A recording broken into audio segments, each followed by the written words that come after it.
बस भाई अल्लाह नबियों को भेजता है कि वो लोगों को प्रीच कर सके, दावत दे सके ईमान की। और फिर अल्लाह खुद ये भी कहता है कि आपके चाहने से ईमान नहीं लाएगा कोई भी जब तक मैं ना चाहूँ। और कुरान में ऐसी आयत भी है कि अल्लाह कहता है जिसको मैं चाहूँ मैं ईमान दूँ और हिदायत दूँ, मैं जिसको चाहूँ हिदायत ना दूँ। तो फिर क्या सेंस है और किस तरह से दावत दी जाएगी? दावत का क्या मतलब है फिर कि हम किस तरह दावत दें? जब अल्लाह के हाथ में सारा रिजल्ट है तो फिर हमारा काम क्या बनता है? मेरे भाई, तुमने बहुत इंपॉर्टेंट क्वेश्चन पूछा है कि एक तरफ अल्लाह कहता है आप सल्लल्लाहु अलैहि वसल्लम को कि आप लोगों को दावत देंगे, और दूसरी तरफ अल्लाह कहता है आपके चाहने से कोई ईमान नहीं लाएगा, आपके चाहने से किसी को हिदायत नहीं मिलेगी, वही ईमान लाएगा, उसी को हिदायत दूंगा जिसको मैं चाहूँगा। अभी बहुत तदब्बर करने की बात है। जो तदब्बर करते हैं लोग, जो गौर व फिक्र करते हैं कुरान शरीफ पे, उनके लिए बहुत इंपॉर्टेंट बात है सोचने वाली, गौर व फिक्र करने वाली। और इसको मैं कहता हूँ दावत का राज, इसकी जो अंडरस्टैंडिंग है उसको देखो मेरे भाई।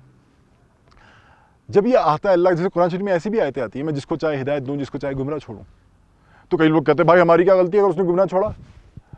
वो समझते नहीं है इस बात को, जबकि इस बात पे सवाल करना चाहिए कि अल्लाह किसके लिए चाहता है और किसके लिए नहीं चाहता।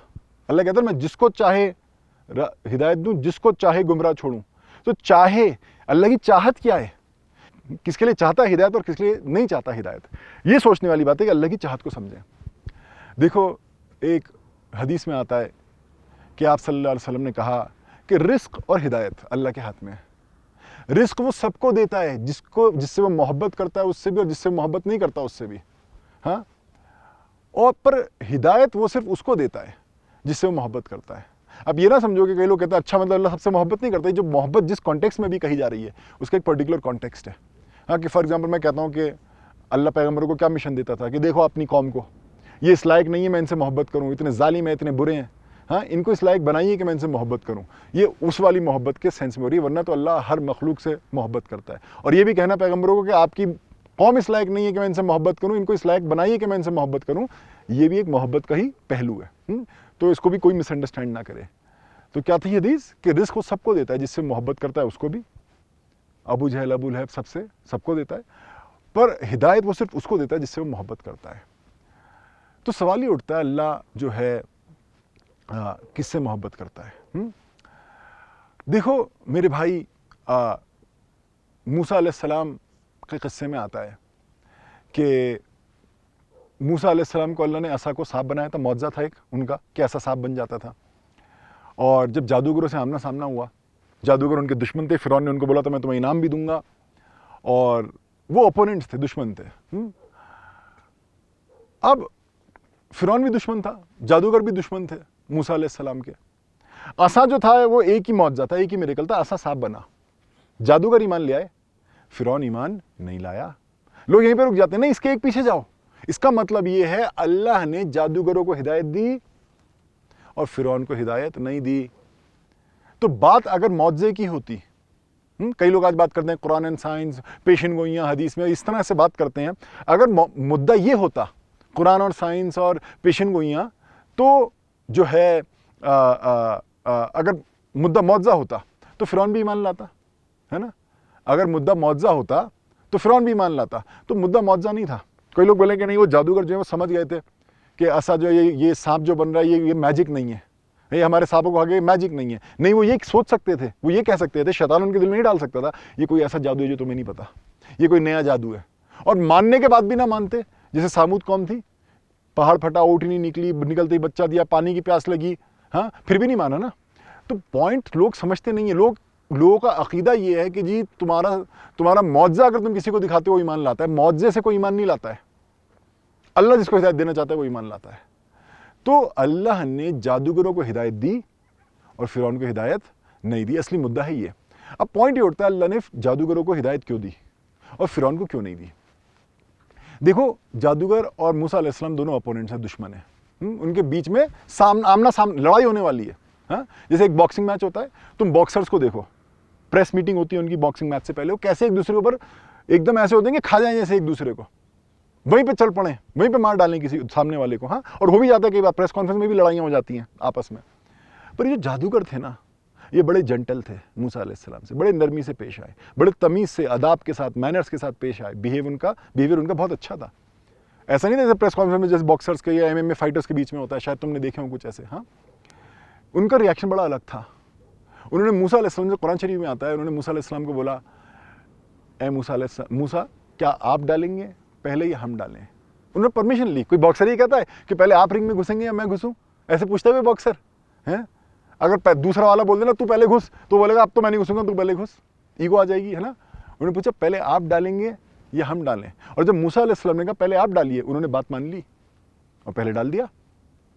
وہ کیسے پیش آنا ہے موسیٰ علیہ السلام سے؟ نرمی کے ساتھ, جینٹلنس کے ساتھ, جبکہ دشمن ہے. یہ جو مینرز ہے نا, بیہیویئر, یہ بیوٹیفل مینرز ہیں, یہ خوبصورتی ہے, کیونکہ اللہ نے یہ خوبصورتی موسیٰ علیہ السلام کو سکھائی. سورہ 20 آیت 38 میں اللہ نے بولا کہ فرعون میرا بھی دشمن ہے, میرے پیغمبروں کا بھی دشمن ہے. اور آیت 43-44 میں بولا فرعون کے پاس جاؤ, اس نے ساری حدیں پار کی ہیں جو میں جانتا ہوں, ہمارے دشمنوں کے پاس جاؤ.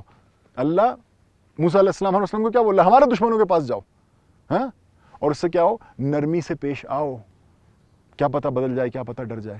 اللہ کیا سکھا رہے پیغمبروں کو فرعون تک کے لیے جو دشمن ہے؟ نرمی, جینٹلنس, ہاں. اور جو جادوگر کیا کر رہے ہیں اپنے دشمنوں کے لیے؟ نرمی, جینٹلنس. اللہ نے کہا یہ تو خوبصورت ہے, ہاں, یہ تو خوبصورت ہے, اللہ کو وہ اچھے لگے, بیوٹیفل لگے. اللہ نے کہا یہ تو میرے پڑوس میں ہونے چاہیے. تو جو جادو جو سب سے ورسٹ فارم آف کفر میں آتا ہے, one of the worst form of کفر ہے, ابھی وہ لوسٹ میں تھے اور اللہ نے ان کو ایک دم سے ہائیسٹ میں پہنچا دیا, کیونکہ اللہ کو وہ خوبصورت لگے, اچھے لگے. مانو اللہ کہہ رہا ہے کہ دیکھو 1 روپے کی ٹافی اگر نالی میں پڑی ہو تم اٹھاؤ گے اسے, پر اگر سونے کی انگوٹھی نالی میں پڑی ہو تو تم نالی میں سے اٹھا لو گے سونے کی انگوٹھی. اللہ کہہ رہا ہے فرعون جو ہے نا وہ 1 روپے کی ٹافی ہے, اس کو نہیں اٹھاؤں گا, اس کو نہیں اٹھاؤں گا, یہ خوبصورت نہیں, بہت بدصورت ہے.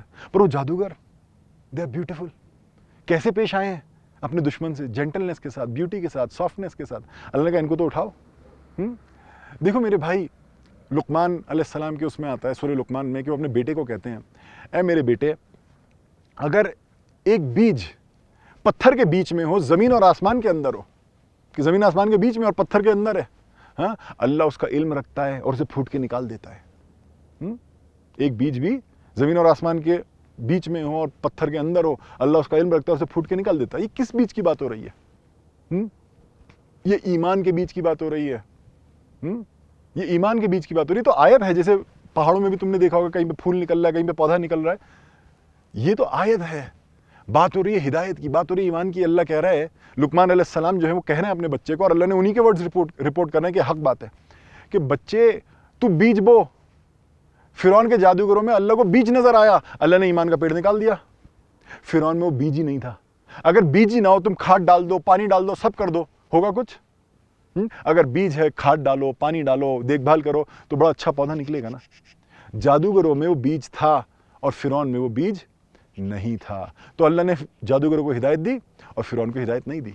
دیکھو قرآن شریف میں ایک جگہ اللہ پوچھتا ہے, ہاں, قرآن شریف کیسے پڑھو؟ جیسے کانورسیشن ہے, ایسے پڑھو. تو ایک جگہ اللہ کہتا ہے کھیت تو اگاتے ہو یا میں اگاتا ہوں؟ کھیت کون اگاتا ہے؟ تو تمہارا دل کیا بولے گا؟ اللہ تو اگاتا ہے کھیت, کسان تھوڑا اگاتا ہے کھیت, اللہ تو اگاتا ہے کھیت. پر دل سے سوال آنا چاہیے, اللہ بیج تو ڈالتا ہے یا میں؟ اللہ کہتا ہے کھیت تم اگاتے ہو یا میں؟ ہمارا کیا جواب ہے؟ اللہ کھیت تو اگاتا ہے. پر پھر دوسرا سوال کیا ہونا چاہیے ہماری طرف سے؟ کیا سوال ہونا چاہیے؟ اللہ بیج تو ڈالتا ہے یا میں؟ اللہ کیا بولے گا؟ بیج تو ڈالتا ہے.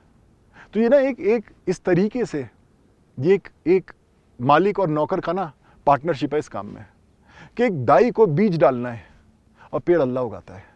بیج کہاں کے؟ گڈ مینرز کے, بیہیویئرز کے, اخلاق کے. اگر آدمی خوبصورت نہیں ہے نا میرے بھائی, بیوٹیفل نہیں ہے, اللہ کبھی ہدایت نہیں دے گا. لوگ تمہیں ملے ان کو رحم سکھاؤ, گڈ مینرز سکھاؤ, ہاں, ان کو اچھا کیریکٹر سکھاؤ. اگر کیریکٹر اچھا ہوگا پھر وہ اللہ کی ذمہ داری ہے. اگر بیوٹی کا بیج ہوگا نا لوگوں کے دلوں میں تو اللہ کی ذمہ داری ہے اس کو ایمان دینا, اس کو ہدایت دینا. پھر وہ تمہارا کام نہیں ہے, کیونکہ تم ہدایت نہیں دے سکتے. جب آپ صلی اللہ علیہ وسلم نہیں دے سکتے, تم کیسے دو گے؟